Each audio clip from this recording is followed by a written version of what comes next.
How are you? Good. Say hi to the American people. Hi.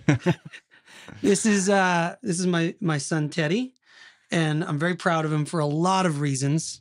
You move in close so they can see you.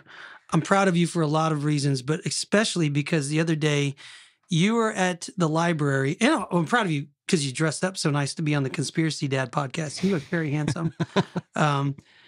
You were at the library at school On Wednesday. and you found a book, and you wanted to come and talk to us about that book. Is that right? Mm-hmm. Do you want to tell us what the book is called? You got to talk into this thing. Okay, this book is Talk called. closer to it. This book is called "Where Is Area 51?" Yeah, okay. And there's a lot of facts in it. It said the first site of where they saw something that was kind of strange was in, I think, 1947. 47. That's the year. Yeah. And The year we created the CIA. and Is that right? and on not July 7th, June 14th. June 14th, a ranch worker named William Brazel found a pile of strange items smack in the middle of an open field near Roswell. A pile of strange what? Items. Oh, items. Okay. And so it was included some wood, foil, and rubber. Wood, foil, and rubber. You can read the rest of it. Where had these things come from? And there's another sighting. This is like later. Like, they've seen more things, but this is one. The things that they saw was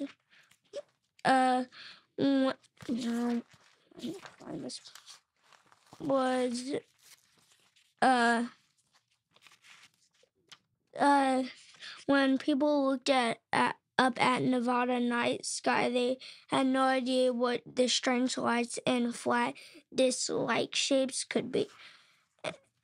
And it says some people jumped to the conclusion that the UFOs were arriving from outer space. And so this picture. Let me read this one.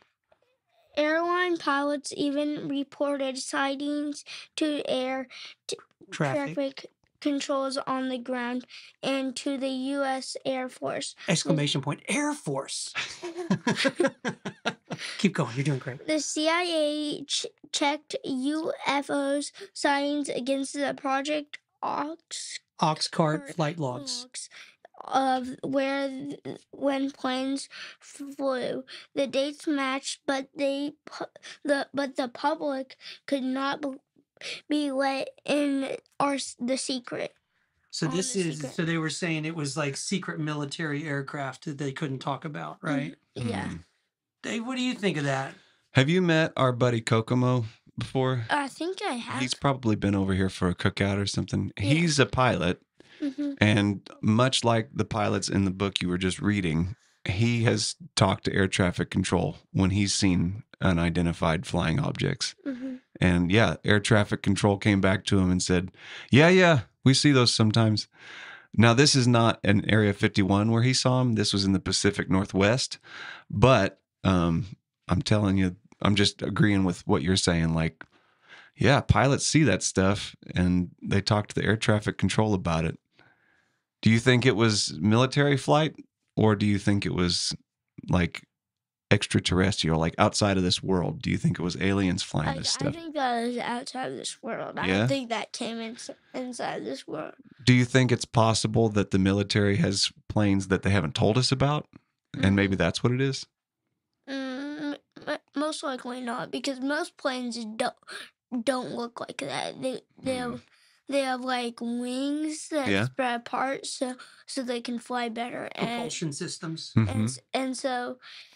And those were like flat, round things that were flying, and no one knows what those are. Yeah. And so I don't think that it's from the military on the planes that they made there. What do you think maybe was going on?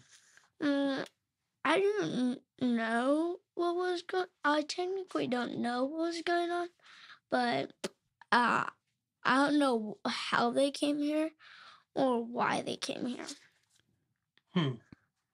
What did you tell your teachers? And that I might be joining this podcast. Yeah. Yeah, Well, right they need on. to subscribe and listen to Oh. the Conspiracy Tab podcast. Dave, you have any questions for him? No, I idea. think no, that was my main question was what your take was on them, whether you thought they were from out of this world or if it's just a secret that the military is keeping, like maybe it's technology that they don't want us to know about or other countries to know about, but it sounds like you're convinced these are aliens. Mm-hmm. Yeah. Well, maybe.